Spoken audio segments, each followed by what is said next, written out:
Happy Friday, TGIF.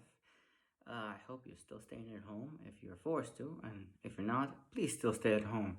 I think I'm gonna take the glasses off because it's a terrible glare. I'm doing this at night. This is my room. You can see a bed behind me because during the day the glare is worse outside.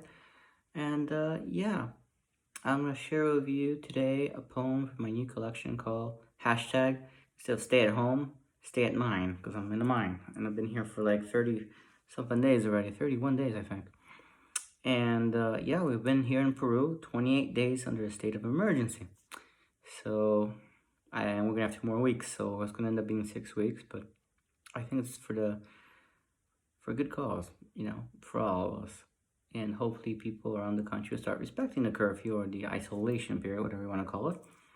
And I thought I would share something that has a lot of feeling. This whole collection revolves around different types of terrors and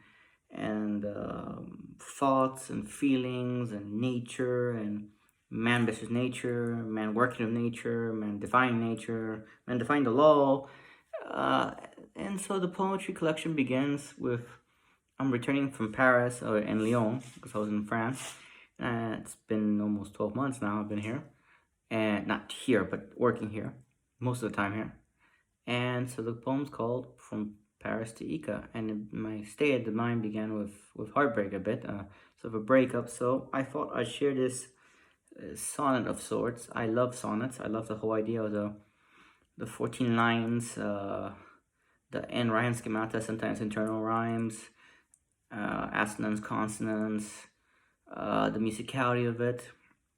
I don't really write a traditional sonnet. Sometimes mine doesn't have a pentameter or hexameter in it. I don't bother that. I adopted one of the Neruda school of sonnet, which is a little box where your lover could put her ear and listen to these beautiful sounds being produced. I'm paraphrasing because I'm not sure those were exact words, but here we go. It's called From Paris to Ica. Walking through Pigalle on a Sunday afternoon. The sort of things lovers tend to do. We pause at a magasin chinois where we bought 2 mugs for tea, or were they for coffee? A symbol of our ceramic love, which like proud parents we nursed, use after use, until a subconscious twitch of the wrist shattered one of the mugs beyond all repair. You consoled my clumsiness with a prolonged kiss, but without knowing it then, after that morning, we never saw each other again. The result was more severe than we could have imagined. How, with just one flick of my fingers, I accidentally broke both of our hearts. So yeah, it's kind of a heavy poem to begin the book with, but it's honest, I hope. Has its own. I have my own. I think the most difficult thing is to find your own voice when you're a writer, and this is how my voice sounds. I hope not too melancholic. I do like to make people laugh, which is what I'll promise you. And on Monday we'll do something funny. But yeah, I like this sort of 14 line, sort of 8 and 6 or 6 and 8. How you want to flip it, question and answer with the caesura, the pause in the middle of it, and seeing how it works out. Here it didn't, ceramic love. Oops, who would have thought? But yeah, I think it's a fun format. You still have to know the rules, whereas the English sonnet, Shakespearean sonnet, if you want to call it, Petrarchan or Italian sonnet. Then you have the French, the Provençal.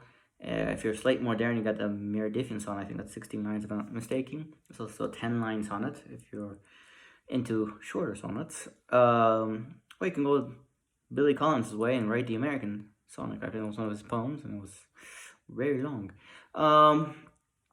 But yeah, or his poem Sonnet, which begins with all we need are 14 lines well, 13 now, and it's a great song to listen to. It's so much fun.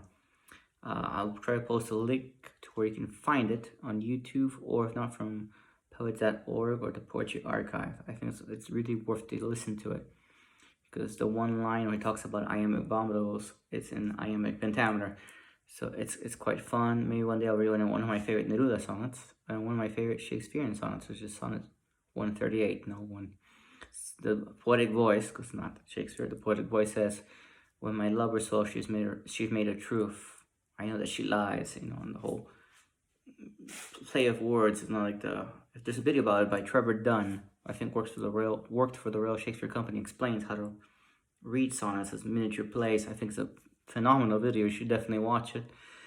And yeah, well, I thank you for your time. And maybe if you want to share in the comments what your favorite sonnet is, or what type of sonnet you like the most. And I'll see you on Monday. And unless you want to listen to my cast or Poetry-Post, sorry about the light, on Saturday in Spanish, en español. Así que para todos en Latinoamérica y alrededor del mundo, muchas gracias. Have a good evening, and I hope to see you soon. Have a good one. Take care.